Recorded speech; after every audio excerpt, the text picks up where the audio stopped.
Hi, my name is Elena Manferdini.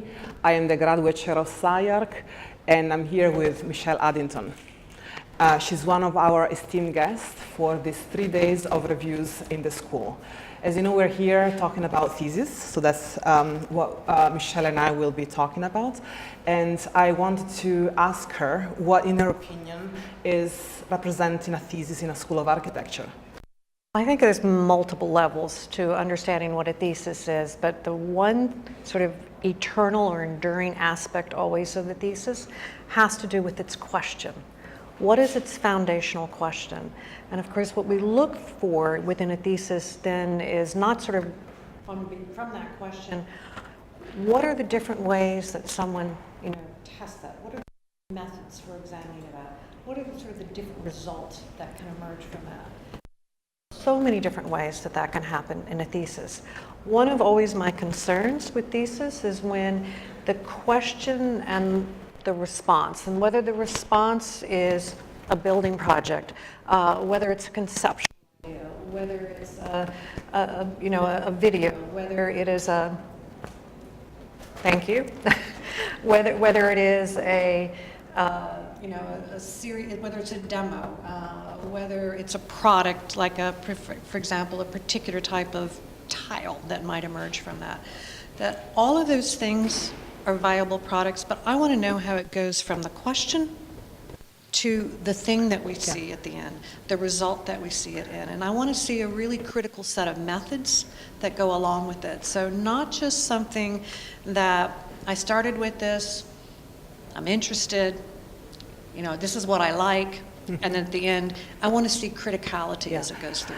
I think one of the challenges where you have to decide how a thesis is evolving is to create those paths, those steps for students to tackle the problem. Because usually as a creative animals, sometimes we just give answers to questions that are not asked yet. I have to say, not every student or not every creative person, not every artist is asking a question and then giving an answer. Sometimes they just give answers to questions that don't exist. And I think that's a part of creativity, is always not having a complete idea about what the path is to get to that we think that we should be there, and we're so attracted. The question as an educator for me is, how do you structure so that they can have a path towards that answer, even if they don't know the question? The thesis at SCI-Arc is 2 semesters, so they have a thesis prep and a thesis. What we see now is the results of 28 weeks of work. They've been working with thesis advisors for quite a few months, and you see many trajectories in the school, many tendencies, and they shape, I think, the school at large. Everybody who teaches here thesis, they also teach core. So somehow there is a relationship between what they do as a foundational studio to then taking the students through the last steps of their education, where the students really are called to give a contribution to the field, a personal contribution to the field. Have you detected a few tendencies that you may want to talk about? As an outsider, I think you have a special vantage point to tell us what you have seen here. Well, I think, sort of backing up just a little bit, the relationship of question to a response, or the what we might consider the end, can begin with the end. Yeah, sometimes it does. There's sort of, it's not a linear sequence. Yeah. Sometimes it's iterative. Sometimes there's sort of even a moment of recognition at the end of it. But I always want to see, what that lineage is going to be, even insofar as it might not follow what I consider to be a regular process within that. I think one of the things that really, really touched me while I was here, and actually quite excited me while I was here, was the fact that all of those types of modes of engaging were here. Mm-hmm. They was engaged from the point of view of someone who had carefully developed a question and was looking for a path that would carry them forward. It was there from someone who had an idea, I'm going to make this thing, or I'm going to develop this system, I'm going to back up from there. And I was stunned to see the range, because this is not what you would normally see at most schools. You'd see a direction in one area or another, or even there'd be a similarity in the types of questions and sort of the types of processes, or there'd be a similarity in the results. Yeah, I think this is a bit of the results of the structure of the thesis. We have 22 advisors, and we have 79 students. And so there is quite a variety of voices in play, and there is also the expectation that thesis is personal. There is a personal contribution of the students that have been trained in quite methodological ways. I think SCI-Arc is quite method-oriented, but they, at that point, need to respond to the school after all what they've learned from other faculty, from all the schoolmates that actually contributes to the education of the students, and they somehow give back to the school something that is offsetting the school a bit. So it's something unexpected, and I think it's almost, you never know what you get, actually, every year. I've been so intensively connected to the students for so many years, but then there is a Friday at 10 when I come to school, and there is clearly some cleaning to do, and everybody's still hanging their work, and you can tell how much of a personal effort there is in that projection, and how much also they distance themselves from the faculties and the school, and how much they also carry with them the entire school. Absolutely. I mean, that's why we do this. This is why we teach. This is why we love advising thesis and working with the students, to see how, at the culmination of their education, how they have internalized what they've heard, how they've been informed, how it's been inflected by the different people around them. And when something new emerges from that, that's what we all hope for. We don't want a group of students who are really our juniors, you know, producing in our mode or responding in our mode. We want to be floored by what we see, and the different way of thinking that challenges the way that I think. I think it's transformative thesis. I mean, they go from students to professional. At that point, they really transform into this other person that is able to express their design intention in a clear, provocative, and original way. I have another question that comes from, you know, you're a dean of a university, you've been teaching in many universities. Some schools decide not to have thesis. SCI-Arc is pushing quite a bit on that. I've been coordinating thesis before becoming the chair. Hernan, who's now the director of the school, has been coordinating thesis before I did.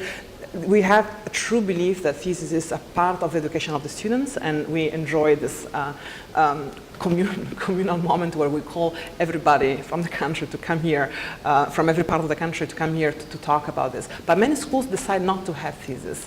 What is your opinion about this? I love thesis, and I think it's such a critical part of taking this education, finding that moment where the student is able to sort of develop their own voice.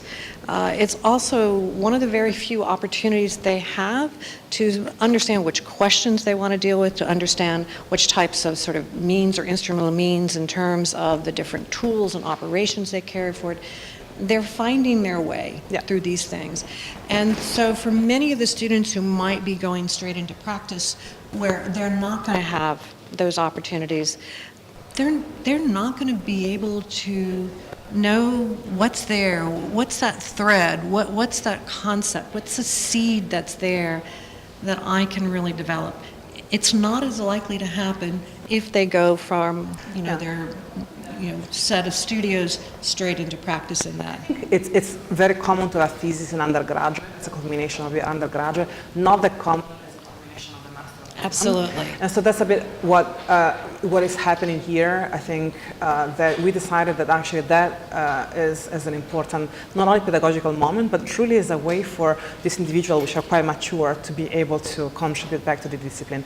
Maybe a question about what you've seen in these days. Is there a thesis that was more interesting to you, striking, or something that you can tell us in specific about your experience? Well, the thesis on the other side of the wall. Eleonora Orlandi was called Cloud Fabuland. No, it was, and again, this is why not only you teach thesis, but we love sitting on thesis reviews for this very particular type of thing. When you're there and you think, I want to be in her head. I want to know how she thinks. I want to know how she makes decisions. I want to know where this came from. I want to know where it can possibly go. You know, this particular project, from the standpoint that, you know, her conception of it, she set up this sort of series of binaries. And even though they weren't opposites in the way that we might think about binaries, but there was a sort of two-ness in the things that she was bringing together as she went all the way through. And each one of those, you know, she developed not necessarily as sort of a pure spatial manifestation or a pure formal manifestation. You know, she really had these sort of types of boxes that were meant to represent the idea as space, but not to be the idea in terms of space. And then to bring these sort of like manifold sort of like twins, you know, or binaries together simultaneously within this piece, such that the part that was most bizarre for me, and actually most wonderful for me, is that it was both a coherent architecture and yet fabulous, you know, and this is really where you know you've hit the sweet spot, when it is a realizable, possible project that can actually be occupiable and function, and yet at the same time is something so extraordinary that we could never have imagined it before. And I think that's the dream that you get, if you could get the two together to exist simultaneously within that. I think you mentioned a project that was quite interesting to me to see develop through all the stages of thesis. We have a moment where students are asked to research and to produce a book. And the book becomes a way for them to collect information, but also to produce diagrams. And I think this particular student not only produced diagrams, she invented a world of diagrams. She invented words that connected together, created an incredible atmosphere about what the expectation of the performance of a theater that she was trying to create could do. I think the book has been much more of a protagonist this year than the years before. I know this is your first time at thesis. I was actually here, not here in this building, but I was on thesis reviews in 1996, and it's Santa Monica, So I think the book of thesis somehow became a way for the students to start connecting to a theory and a way of expressing things, and to somehow make a clear point about them. A few other highlights. You mentioned that you wanted to talk about Amanda de la Vigne's work. She is working on the idea of the hotel. I mean, if you can share with us some of those ideas. Yeah, I think that I love these two projects as a pair, you know, Fabuland and, you know, a roadside motel, you know, in what we might consider of its banality, of its ubiquity, and particularly the fact that it's a ubiquitous part of what we consider the most ubiquitous, it's ubiquitous as well as iconic, the American road trip through the desert, you know, out west within this. And there was a way that she approached it. In this case, for me, it was not about the design of the motel. It was not about the result of it, but it was about her sort of different vehicles for sort of understanding it, the different sort of points of view that she engaged within her visualizations, sort of taking this sort of, you know, banal space and representing it to us in a very different kind of narrative. We ended up constructing our narrative for this space from simply watching this reconstruction of these very straightforward types of images. There was a sort of amazing overlay that took place that I think, a series of overlays that each one of us could sort of add our own narrative to it. And again, that's a really powerful project. So for her, you know, the project was as much about understanding sort of different means of visualization, different means of representation, different means of, I don't like using the word interrogation because there has to be an answer to it, but, you know, different means of using the visual image to understand this thing which we think we all know. And I think there was a great contrast, you know, to the previous one, which had these sort of very in-your-face, you know, type of architecture that was there. This was not about the architecture, and yet it was all about the architecture as, you know, the mise-en-scene, as the backdrop for how we engage this type of quotidian environment? So Michelle is part of our esteemed jury from outside the school. We have been joined by 78 critics during these 3 days of review, so it's quite a lot of people that come through the school. 20 are from all the countries around us, outside of the city. We have 20 critics from the city of Los Angeles, people that have been tied with the school, the founders of the schools, the people that have been quite influential as practitioners in the city. And then we have 22 thesis advisors that have been really hands-on on the work for this past 2 semesters. I think it's interesting also to be part of this jury, to know and connect to all these people that we don't necessarily see every day, and to be able to somehow craft a conversation with them. As a guest, what are your suggestions for us for next time? I mean, I think, you're very fortunate. SCI-Arc is storied. That it's the type of invitation that most of us will drop whatever we're doing and come out for that. And you can certainly see that within the people that we have here, this particular weekend.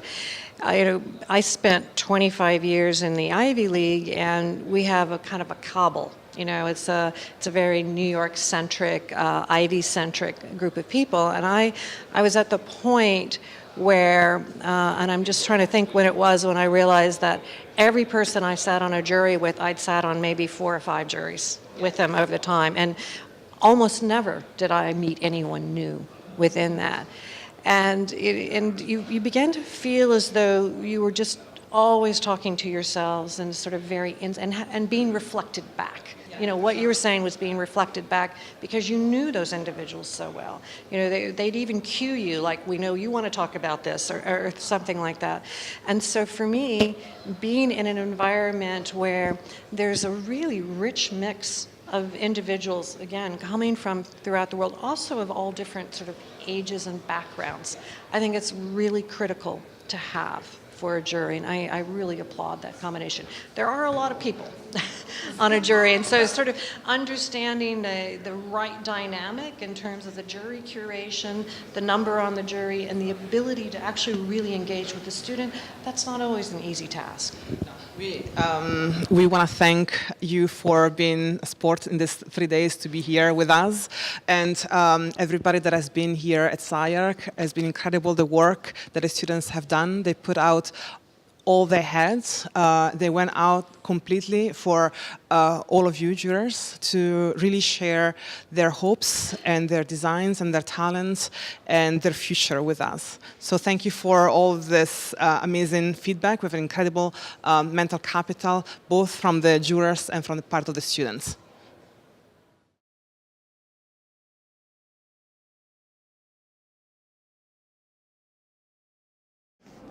I guess it would be helpful to give a quick intro. I call myself a science fiction artist and body architect. Oh boy. And I am interested in using the body as a conceptual space to explore the worlds and the futures of biotechnology, beauty, and the evolution of the body. In a small nutshell. I guess I call myself, I follow, because I've been in studio with Hernan for about 4 semesters now, the lineage of his work and his practice. And he always says, ultimately, despite all the work that I make and how far out it may seem, I'm an architect. Okay. Because I use the tools of an architect, so I think I would say I'm an architect too. Yeah.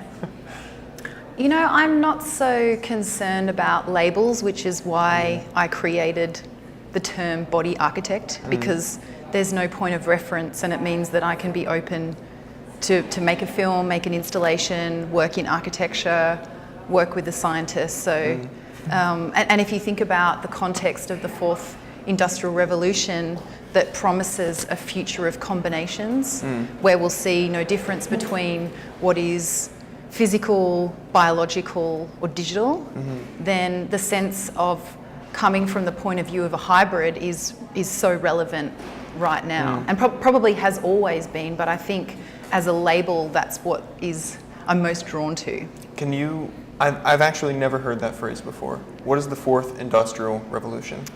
It's come from the founder of the World Economic Forum, and he posits that we're heading towards, in best ways, a sort of human augmentation, where everything is being kind of, as he puts it, weird combinations of things coming together.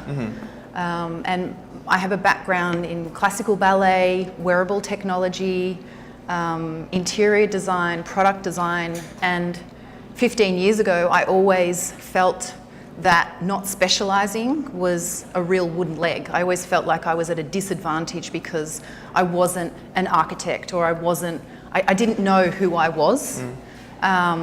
And now if I think about the fourth industrial revolution and this kind of drive towards looking at the future from a hybrid point of view, then specialising in a way is a disadvantage. Okay, that makes sense. I guess when you, as soon as you mentioned human augmentation, I immediately pictured all of the films and narratives that we're used to seeing in a certain vein within the last 20 years, like Blade Runner, both Blade Runners, Ghost in the Shell, and recently this Spielberg movie, Ready Player One, which is a total joyride. But it deals with all of these topics of what I guess is essentially maybe human consciousness. Yeah. And how or where that is going to manifest itself in a place or a space. And he seems to say it's not in a room like this. It's in some virtual type of limitless space, like a fantasy. Right. So I find that very fascinating. Well, I think that's what struck me with your work yesterday, and I mentioned it a little bit, that you talk about the human condition, and we all, as sentient beings, we all have a common drive to want to know who we are and where we are headed. And Harvard Business Review did this study, which I mentioned yesterday, but I'll repeat it. Please. That they listed 30 elements of value that a consumer wants to pay for in a product or experience. And so the obvious ones are there. It makes me money, saves me time, avoids risk. And as you move up the levels of value, you reach the top level of value, which is that people want to put down money to self-transcend. And so when I read this, I was thrilled, but also then went straight to try and work out what, by definition, what is self-transcendence. I thought about this all night after you mentioned that on the review, and I was trying to think of maybe naively, like specific examples, like what that would mean to me. Immediately I thought of like a concert. Yes. It's really basic. I would pay $400 to see Bjork or Sigur Rós in the Los Angeles, in Frank Gehry's building with an orchestra, for sure, over pretty much anything. I would pay just that same amount of money to transcend this world and go into Ready Player One, for sure. Interesting. Can we put it into concrete examples like that, or is it still much more of an abstract concept? I mean, by definition, it means to go beyond the expectation of yourself. So to transcend is to break any kind of limit that you thought was possible prior to breaking that limit. Okay. And I truly believe that the creative process, architecture, galleries, museums, platforms for creativity are these rich places where we can offer moments of transcendence, like you're talking about with entertainment. I don't think that the way that you would experience transcendence it would apply to everybody, because it's very unique. Yeah. But if you talk about kind of physical versus virtual spaces, like Ready Player One, which I have not seen yet, but understand the kind of basis for it, not only do we need to think about transcendence as a physical form, but then also as a virtual form. Yeah. Which, what's interesting for me about virtual reality is I don't think that we understand the cognitive evolutionary consequences of spending more time in virtual environments.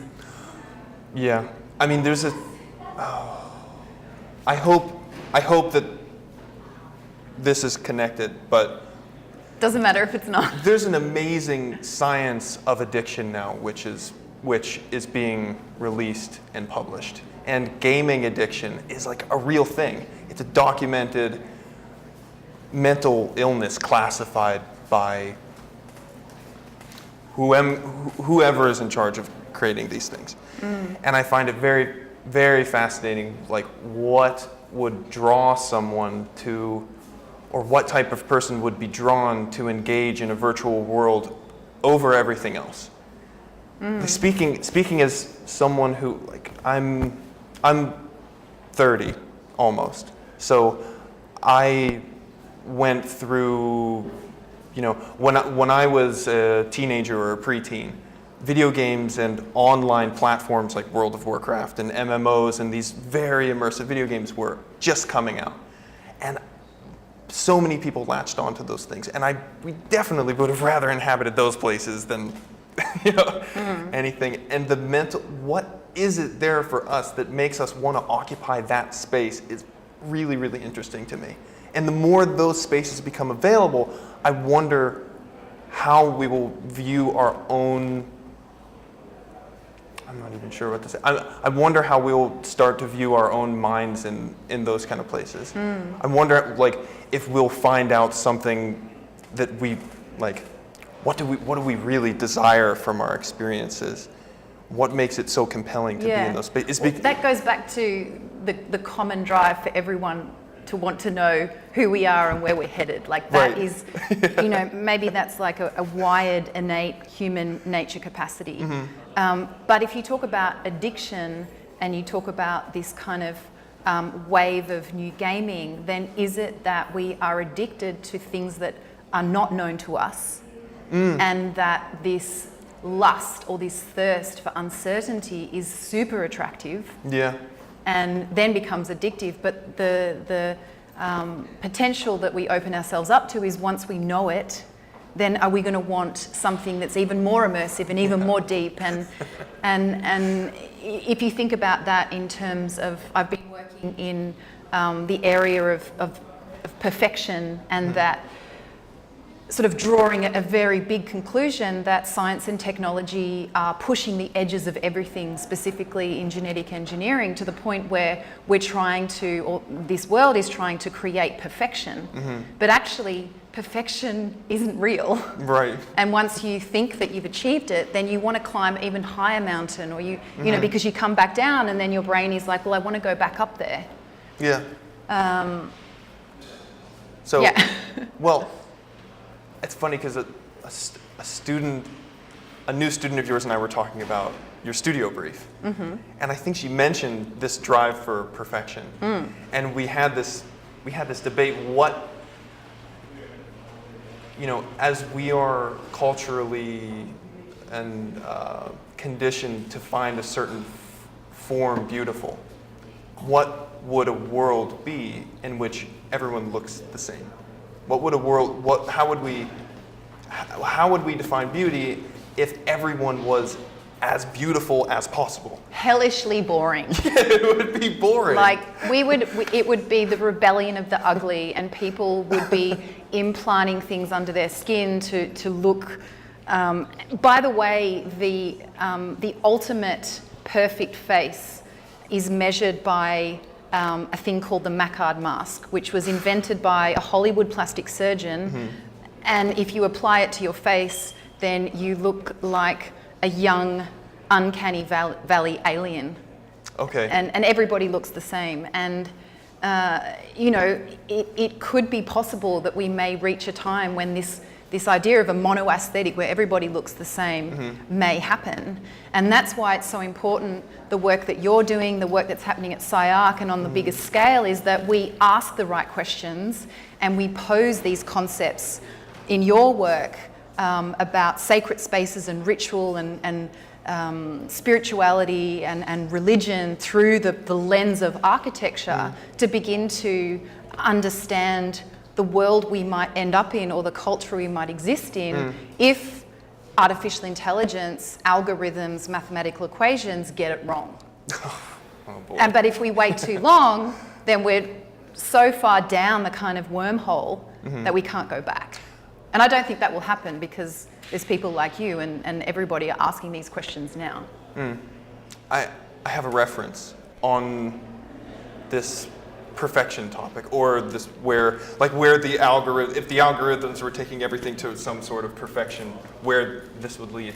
And it's a quote by Sylvia Lavin. And Sylvia Lavin said once that only when, for example, or we can stick with this AI thing, only when we reach like our culture or our archetype reaches a certain level of saturation of perfection, or something like a certain saturation of fake news, like when we have absolutely no way of vetting any piece of information that we have left anymore whatsoever, which we might be approaching, only then will something finally authentic emerge.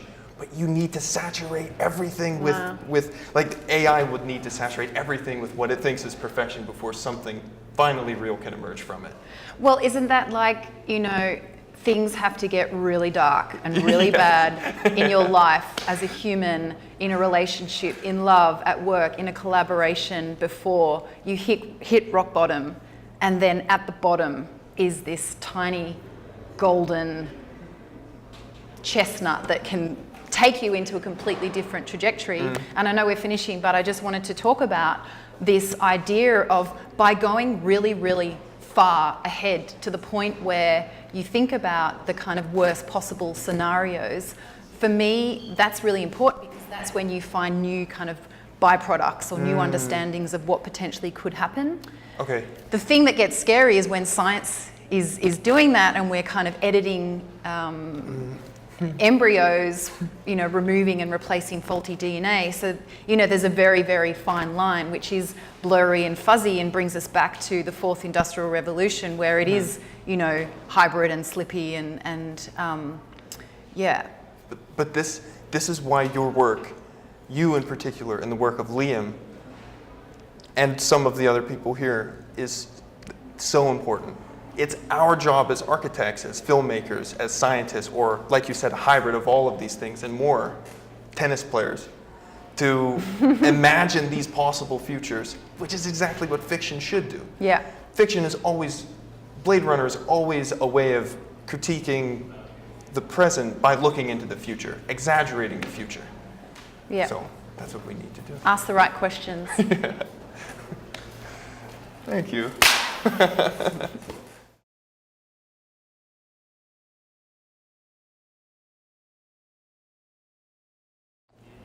Hi, we are here at the Spin Room at SCI-Arc Graduate Thesis 2018.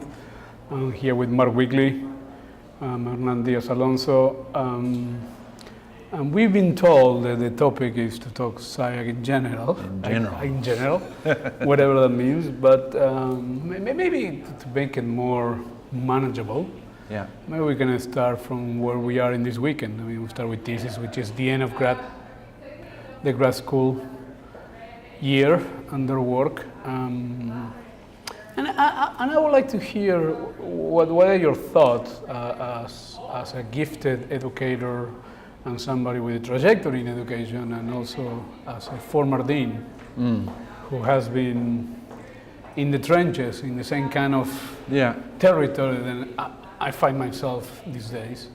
So what is your take? In a very general, to keep with the theme of general. Well, 3 days we do it, right? 3 days of thesis, 79 students, more or less. Almost all individuals, a few teams. Really strong work, very, very thoughtful, very diverse. Hard work, right? So the question is, why do we do that work? Why we listen to the final thesis? Why, of course, the student is about to leave, And so the thesis is kind of like a springboard. It kind of represents what they have learned, but also what they want to learn in the future. So all of us are on the edge of the cliff, and it's not just at school, it's in the field in general. We all want to know what architecture does next. So I think a really good thesis is one that simultaneously makes the school look boring by opening up a new space.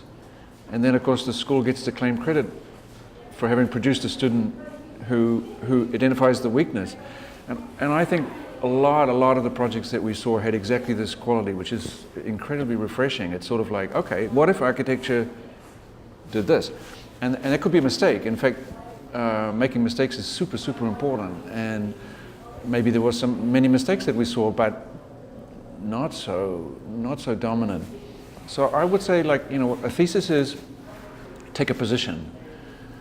That a lot of the positions are stupid or crazy or impossible, that's important. And strong schools welcome the possibility to fail. And you're doing that here. And that's why actually in the end, most students don't take up that offer. They don't fail. They do great work with incredible intensity and emotions, and you have basically very, very nervous students not sure what their work means.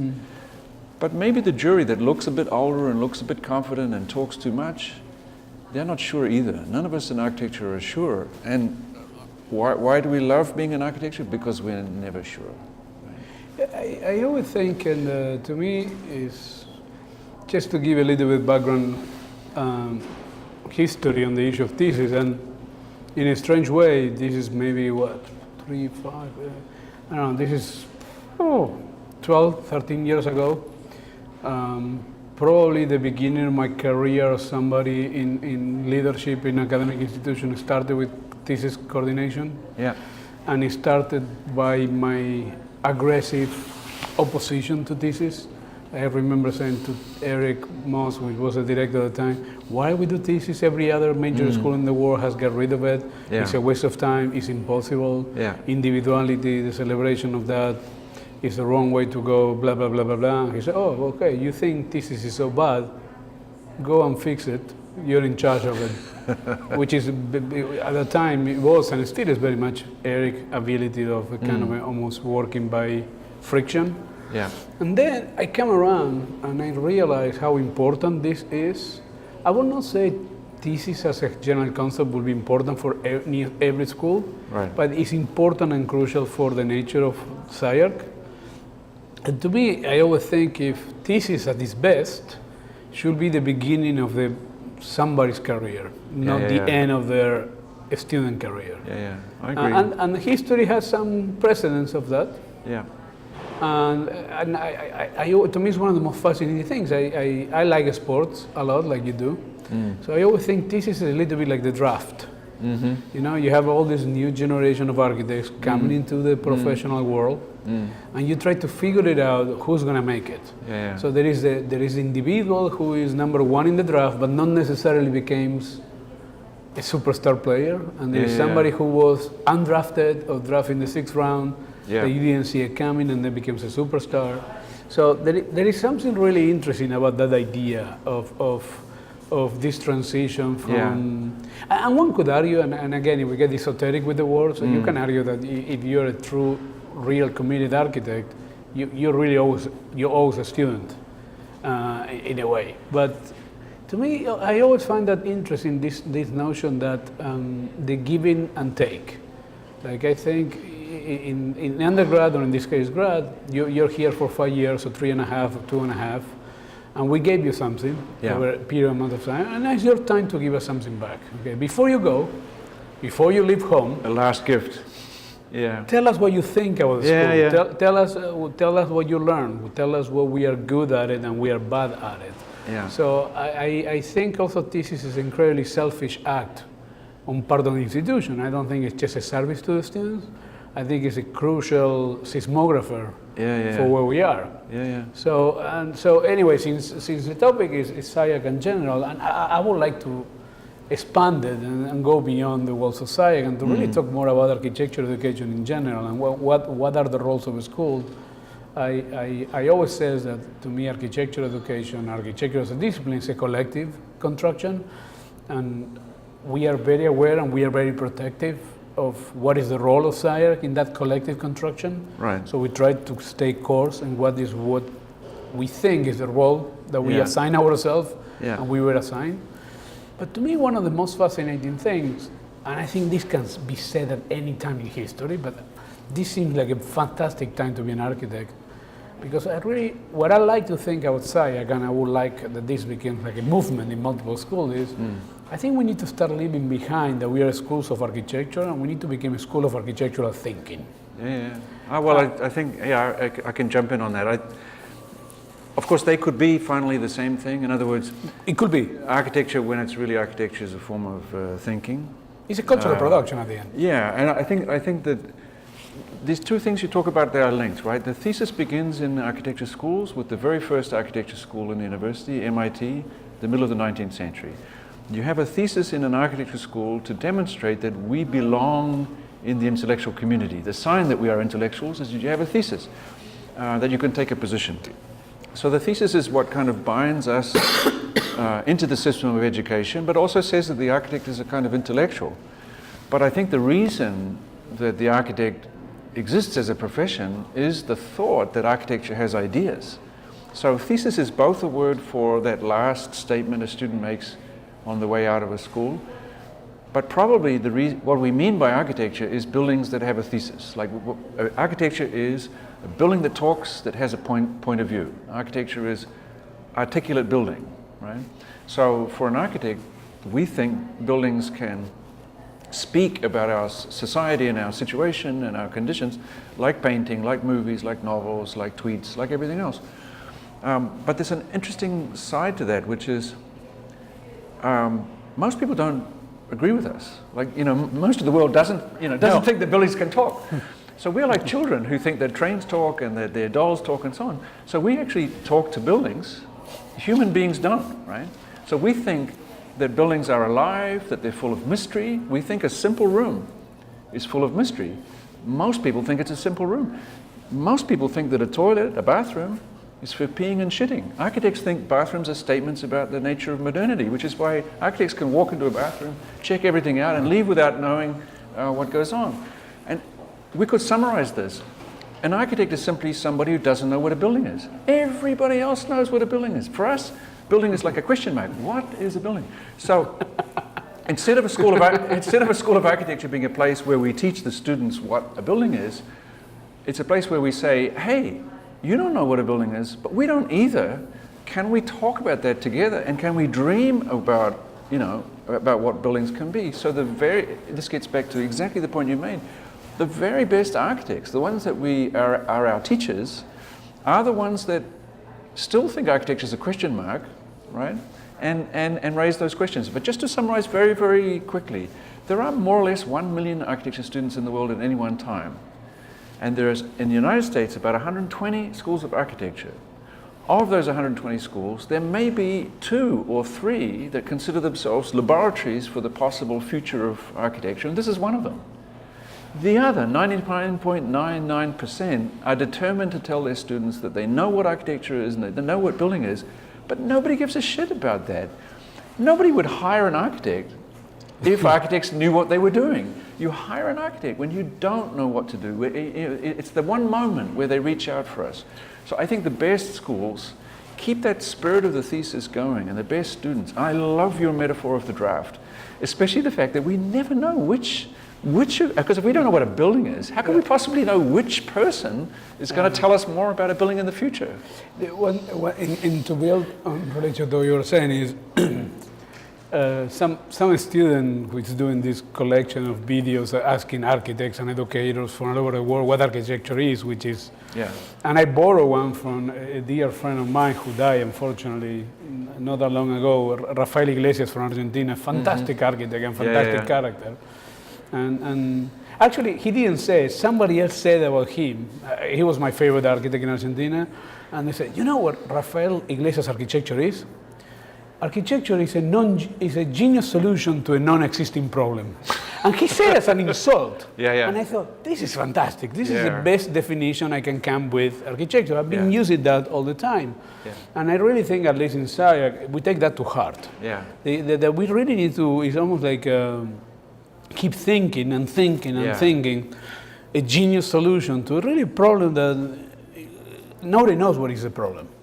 And because nobody knows what is the problem is what I think it makes power. It gives architecture that power. Because for the same token, I would argue that the reason why I think architecture is the most important humanist discipline is because it captures society and history like not other discipline. I mean, as much as I love art and music and literature, they have a different responsibility. So what I'm trying to think about is, and this is, I ask you this as a question, somebody who's been involved with this, how you keep changing to remain true to the original question? And that to me is always the big question for science. How to be loyal to the question. And keep changing. I mean, to summarize what we're saying, and I completely tune into what you're saying, architects ask questions, they don't solve problems, right? But you have to remember, the reason that our species, human, not architects, because architects look human, but they're not, right? They sound human until you know, they look human, but they're something else. But the human species dominates this planet for one reason and one reason only. We're the only species that makes things that don't work. And that's our expertise. We make so many things that don't work, that some of them work, and then we pretend that we designed them. And design is even a word for retroactively claiming that we knew what we were doing. So if it's the case, as I was saying before, that the architect is simply the only person in society that doesn't know what a building is, and we make questions, so we deepen the mystery. We deepen mystery, we don't reduce it. We're not good at keeping you dry or wet or any of that stuff. We don't do function well. We make things that don't really work, but the things that think. That is then, the art of the architect is therefore exactly the same as the art of the human species. So weirdly enough, we are kind of like a survival mechanism. So I think the worst thing is to produce a series of graduates who think they know what architecture is. And the very best schools have the students leaving with an even deeper sense. And when I say architects don't know what buildings are, they know more than anyone else about what buildings are, but they just feel like that knowledge doesn't get to the truth. And I finish with this one point. I'm a teacher, you're a teacher. What does that mean? Why do we do it? It's completely selfish, like you say, because our best students do things that we couldn't do, and we nevertheless somehow participated as a coach or whatever, participated in producing this thing that we couldn't produce. So in a way, our students show us that we're a little bit boring and accelerate past us into the world. We think we help them accelerate, and we're proud of them for leaving us behind. So I think what's great is you see this new generation of SCI-Arc students leaves the school behind precisely because the school is a good school, right? Precisely because it gave them that, like, with that sound, we'll wrap it up.